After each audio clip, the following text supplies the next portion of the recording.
Okay, we got a car dealer shut off her car while driving. DOGE will let it happen again. Oh shit. Oh boy, from More Perfect Union. So what's happening? Driving on the highway, and all of a sudden, your engine stops. You frantically try to merge right as your car rapidly decelerates, all in the hopes that you can get to the shoulder before something horrific happens. Uh-oh. Now, imagine the reason your engine randomly cut out was because the company that sold you that car shut it off remotely. Oh, that's super shitty. Like, I have never heard that before. Um, so knee-jerk reaction. This is completely stupid. Why would a company do this? Nothing good could ever possibly good happen. Like good from an outcome of this. Just shut a person's engine off. Like they're like, because if you can just shut the engine off, wouldn't you be able to tell if the engine is on? Like that person could have gotten into a car accident, and then it would have been who's liable, or not who's liable, but like who's at fault. You can just willy nilly go running around, just killing people by shutting their engines off.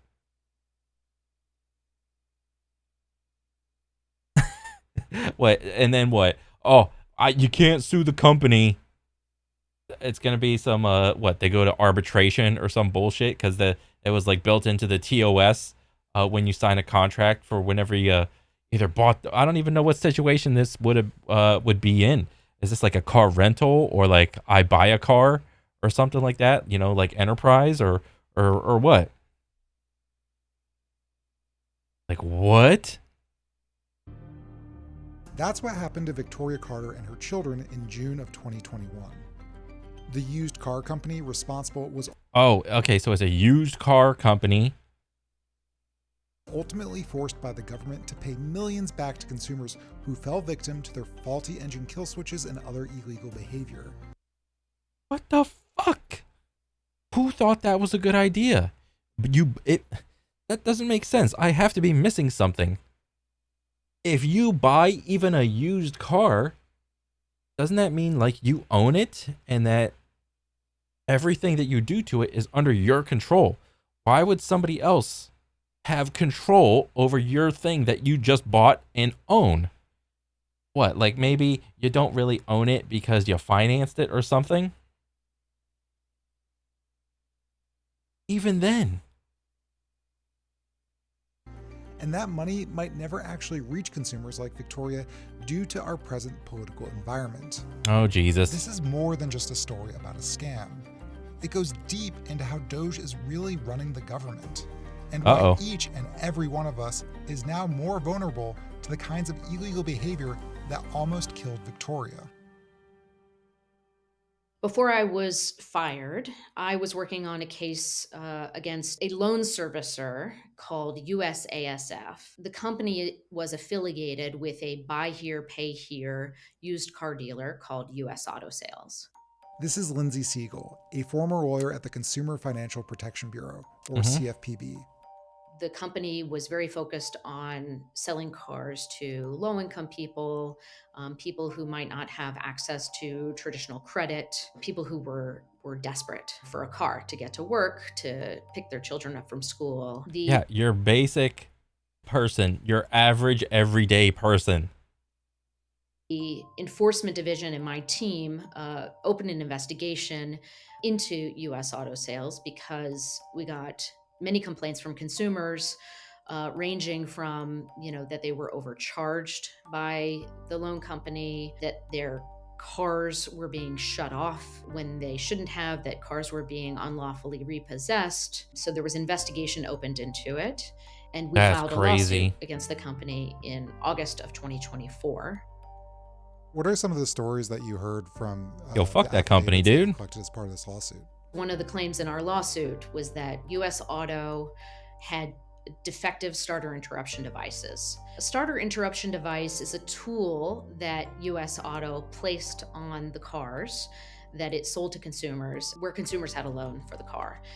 The starter interruption device emitted a warning tone or a series of warning tones, allegedly when consumers were behind on their payments. If consumers then didn't make the payment that US Auto said they owed, the starter interruption device several days later, after emitting these warning tones for several days, would shut the car off. So it would.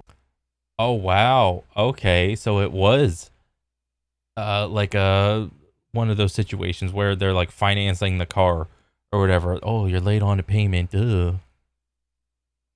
Oh, okay. So this company is trying to find a new way to enforce that they get their money. But I don't know, like, how does that benefit you if you just go and shut the car off for someone that's behind on a payment? That would, to me, would seem like you are definitely not getting your money if one of these devices is getting used. That's just my 2 cents. Like, that's my logic. Like, if you're shutting someone's car off and the car is on loan and like they're making payments and then all of a sudden they're behind on payments, it's like, then you really fucked that person. Would be totally inoperable, undrivable, and that the car would be stuck wherever it was. One consumer told us that she and her husband had to sleep in their car for 3 days in a fast food restaurant parking lot. She and her husband had headed out of town. They stopped for dinner. And then when they went back out to their car after dinner, the car didn't start. They called the Oh. company right away, but because it was after 5 p.m. on a Friday, the company said that they could not turn the car back on. Oh yeah, because only business days, Monday through Friday. We don't work on Saturday, Sunday. So if we shut your car off on Friday, we can't help you till the next business day, which is Monday. So wherever the fuck you're at, you're fucked. Even though the representative on the phone admitted that the starter interruption device should not have turned their car off because Activated the kill switch due to us not having insurance. I told them this was false, and then I had provided them with proof of insurance when I bought the car. Since the vehicle shutoff occurred around 5 p.m. on Friday, the representative told me they would not be able to remedy the situation since the people who could verify that I had insurance were gone for the weekend. Oh, wow. You just need to be like, this whole system is so fucked. Take these motherfuckers' jobs, dude. You just need to verify if, like, why do you need to verify? You already did it once. These guys are the people that you need to steal the jobs from.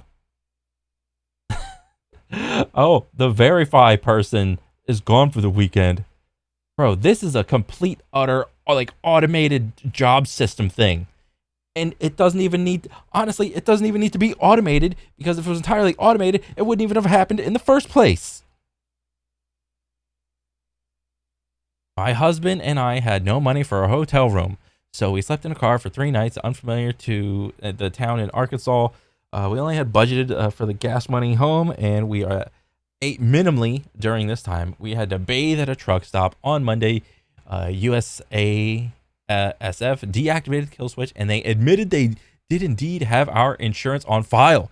So even when the person came back, it's like, oh, yep, you got insurance. So we shut it off because we thought you didn't have insurance. Came back on Monday. You do have insurance. Our bad. Where's the people that enforce that part of this whole system?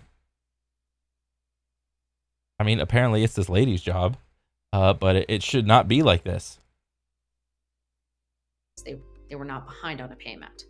They didn't have money for a hotel, so they slept in their car and they had to wait until Monday morning to get their car turned on, even though the starter interruption device had activated by accident. Starter interruption devices, in theory, are not supposed to turn off a moving car. It's very dangerous. But it's Oh, so this is news to me. I didn't even know this device existed. Starter interruption device. So as long as your car is off, it can activate. As long as the car is on, it cannot activate. it's It seems like that did happen. The company knew that the starter interruption devices were defective, that the technology was old, it was antiquated. Oh, so the starter interruption device is old and antiquated technology. I don't know how it works. I'm not a car guy. I'm not a tech guy. It was breaking all the time. The customer service But if this one company is having this many issues with it, kind of seems bad. department regularly got 30 or 40 calls from consumers every single day with defective starter interrupter devices. And the company refused to make necessary upgrades because it would have cost too much money. It costs too much money. And this is the crux of it for every business ever. You come out with version 1.0 of your product, and it's like, okay, that's it. Don't want to make any upgrades. And then time goes on, technology gets better. And then eventually time hits your piece of technology and makes it outdated. It makes it faulty. It makes it just not be able to work the same way it did as it did on day one. And when you refuse to like upgrade and like pursue like a better product, the only outcome is that it's just gonna go downhill. You're gonna have a ton of situations like this. And they were not interested in spending money because it would cut into their profits. Oh, it gonna cut into my profits. Oh, I can't spend the money and put it back into the business because no, I just another bonus for me, a Christmas bonus, 4th of July bonus, what else? A Valentine's Day bonus, bonus every day of every month, just bonuses. I'm swimming in bonuses. Oh my God. This isn't a one-off case of a bad loan company. Another CFPB employee I spoke to recounted many other similar cases. In some, car loan companies would illegally repossess cars and charge consumers hundreds of dollars to reclaim their personal items, even going so far as to hold kids' homework hostage. In the case of US Auto, the CFPB won a judgment of $32 million for consumers before the end of 2024. The CFPB should now be ensuring that every victim gets what they're owed. But with the introduction of a new administration, oh boy, Elon Musk and his allies are dismantling the CFPB in the name of saving taxpayer dollars. In February, oh wow. This is the whole story. And this is the part of all of this that you can't really see from the news. Well, most chiefly, like your regular TV news, like any news station like that, is what you like. Those guys don't give a shit. They just want to pander to their audience. But you need to understand the entirety of the system and how it works in the first place. And when nobody knows the entire system and how it works in the first place, then that system is it's up to be abused in such a way from people that only stand to gain from it, not fix it for the betterment of everybody. Like the moment you get somebody that completely understands a system, they try and they're like working within it. They only try to use and abuse the system in order for it to benefit themselves. agency's acting chief ordered all CFPB workers to stop all agency tasks, including the kind of work Lindsay does. And with CFPB employees being ordered not to do any work, is that money getting to consumers still? In this case, consumers could be owed anywhere from $100 to $5,000, depending on what happened to them. Oh boy. And none of that money is getting out to consumers while the CFPB is on a stop work order. The stop work order has essentially given a green light to companies that would, otherwise defraud consumers, take their money, cheat them out of money that they're owed. It's really going to result in consumers losing a lot of money. Whoa. Don't you mean taxpayers? I think your argument would have been a little better if you just said taxpayers. I mean, those guys, the guys who got had to sleep in the car for 3 days, did they have a job? Yes or no? Did the one person have a job? Did the other person not have a job? And they were only surviving off one person. And then if they did have a job, even if it was just working at Walmart or Burger King or whatever, like you're still paying taxes on that part, because to be able to even get a loan, you still have to be able to show that you have like some sort of like income. So that would show that they are taxpayers.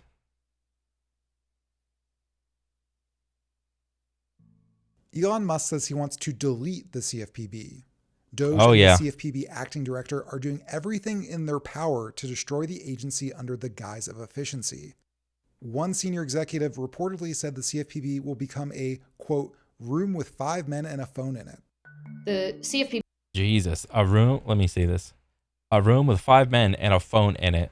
Lawsuit filing details DOGE's plans to dismantle the CFPB. So DOGE would probably have a summary of what they think the CFPB does. CFPB would have a summary of what they think the CFPB does. So there's two like parties, and understandably, CFPB would try to inflate themselves to try to make them seem like they are more important than they actually are. And then meanwhile, DOGE would probably to try to minimize everything to say what they CFPB probably does in order to make them seem like lesser or inferior or just not doing the things that they say they're doing. So those are the two sides of the coin. The truth is probably somewhere in the middle. And a phone in it. The CFPB has returned billions and billions of dollars. I think to date it's about $21 billion Oh shit. to consumers who were scammed or defrauded or owed. That's crazy. Hopefully, if she says that, hopefully she can come up like with the receipts, because I would respect that so much. I mean, and she's probably talking about like since the day one of CFPB. Money by financial entities. The CFPB is an incredibly lean and effective agency. So for every dollar that it costs to run the CFPB, the estimate is that it returns $2.80 to consumers. What DOGE is doing to the CFPB is not creating efficiency for the American public.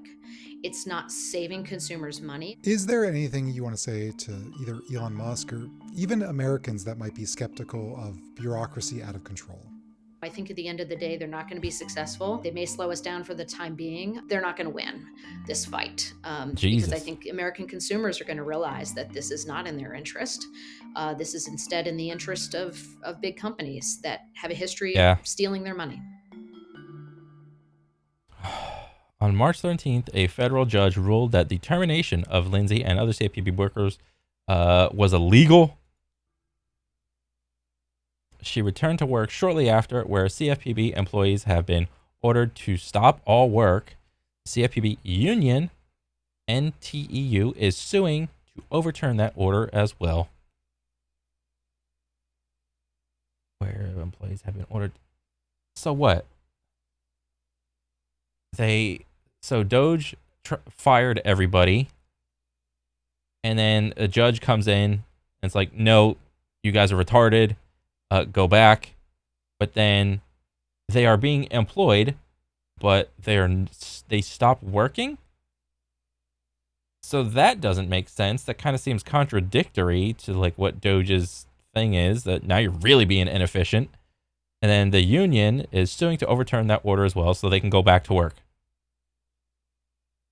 So, I mean, again, it's just trying to understand the entirety of the system, and including all of the micro little tidbits of minutia and what goes on like a day-to-day, like what happens for like each individual person, and the whole process of trying to understand like a case or something like that.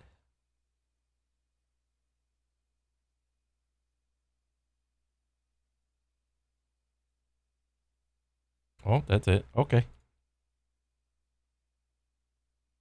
Thank you so much for watching our video. If you have any ideas or pitches of what we should cover next, leave them in the comments. And be sure to like and subscribe. I mean, honestly, whatever DOGE is fucking with, whatever agency, just follow them. That's where the content is. The content is wherever DOGE is at. And whatever wake of destruction that they leave behind, just interview that person from that agency and then voila, you have infinite content. That's what seems pretty logical. Holy shit, that's crazy. That like, cause like I have no idea how to tell like who's being truthful and who's lying in all this. I mean, CFPB, like from the standpoint of DOGE, what they're reporting, and then from whatever they're actually doing. I mean, I don't know. I don't fucking know, dude. It's crazy.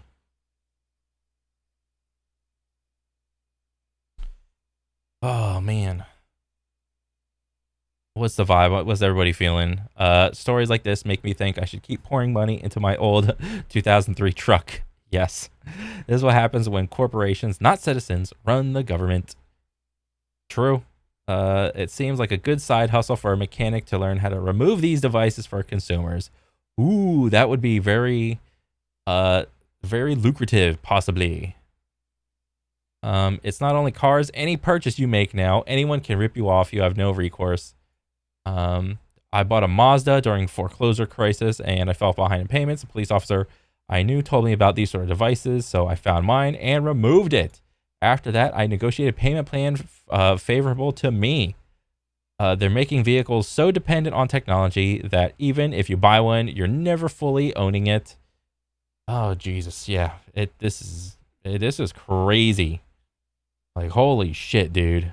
This like transitionary period with like technology and AI and all this shit. Like, God, Jesus. Who's telling the truth? Who's not telling the truth? You know, if you're a guy that's like in the middle on the fence, you're probably not gonna like appeal to anybody. Versus someone that's like just on one side or the other side. It's crazy, man. Oh.